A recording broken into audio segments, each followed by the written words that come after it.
Rwanda's vision for a brighter future includes one ambitious goal: developing a nation of readers.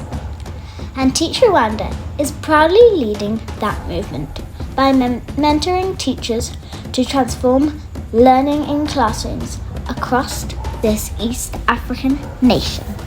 Through a unique, systematic approach, TEACH Rwanda equips kind, curious educators with the tools they need to help children thrive.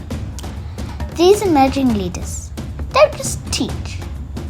They inspire lifelong employable skills like reading, writing, and speaking with confidence, solving problems and collaborating as a team.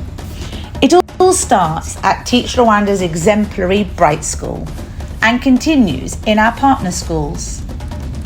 Here, teachers discover how to apply child development principles, brain research, and proven teaching strategies.